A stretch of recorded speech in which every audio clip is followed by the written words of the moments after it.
So, good morning. So a little bit more about Watchtower's November campaign. I'm sorry I can't give you the source where I got the letter from, but Kim has also put it on her channel. That's Kim and Mikey, and it's under rant. Now, we both got it from different sources, so we have two witnesses. It was also mentioned in the September directive to elders. They're going to have a meeting at the end of October to help publishers know what they're supposed to do in November. But of more importance to me is what was in the hearts and minds of the governing body to do this. That is, to write to governments to say that God's kingdom is going to put an end to their governments. Well, what came to mind was 1 Corinthians 4 verse 8, but before we look at it, we'll look at the context. And the first few chapters of 1 Corinthians are all about being humble. The reason being that there were serious problems in Corinth. Some were saying, oh, I belong to Paul, others, I belong to the Apostle Paul, sorry.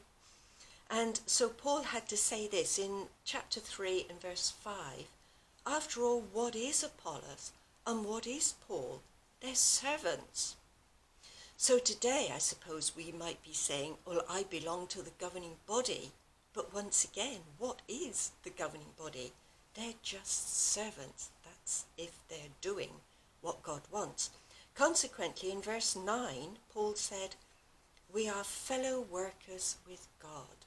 What a wonderful thing. What a wonderful thing. Anyway, so now let's have a look at chapter 4 and verse 8, where Paul was talking to them and said, is it that you have everything you want, that you are rich already, in possession of your kingdom? Or as the New World Translation says, are you already ruling as kings? Well, the answer is yes. The governing body firmly believe that they are going to rule the earth when we get this new heavens and new earth. So they're ruling it already. But this goes against what it says in chapter 4 and verse 6, where Paul said, remember the maxim, keep to what is written. Or as the New World Translation says, do not go beyond what is written. So the governing body has gone beyond what is written. Hence we get rules governing life today.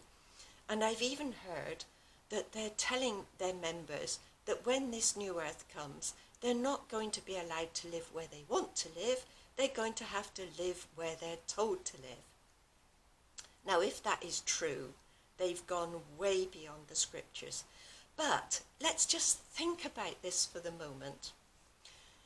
These 8 men in the USA believe that they're going to be part of the 144,000. Now, at least half of this 144,000 would have been women, if we go with what the governing body believes. So these 8 men are making rules without conferring with the other 143,992 kings and priests. And even worse, they're doing this without conferring with the King of Kings, who is Jesus Christ. The arrogance of it is so shocking that 8 men think they can go beyond everything else. But there we are. This is what they're doing. Now this brings to mind William Barclay's comment, and if you can see it, this word here, erythia. Now this Greek word originally had quite a good meaning. It meant doing an honest day's work for a wage. But it developed a rather horrible meaning in that you would only work for what you got out of it. For example, Barclay says, it was characteristic of the man who sought public office not for any service he could render the state, but simply and solely for his own honour and glory and for his own profit. And then he talks about this happening in Philippi. And I'll just read you that verse a minute. It's Philippians 1 and verse 15. It says, "It is true that some of them are doing it," that's the preaching work, "out of rivalry and competition." So Barclay gives this comment. In Philippi, it actually became the moving motive of certain preachers. They were eager to show their own greatness rather than the greatness of Christ. So we don't want to be like that. As Paul said, he goes on in that verse 15, "But the rest preach Christ with the right intention, out of nothing but love."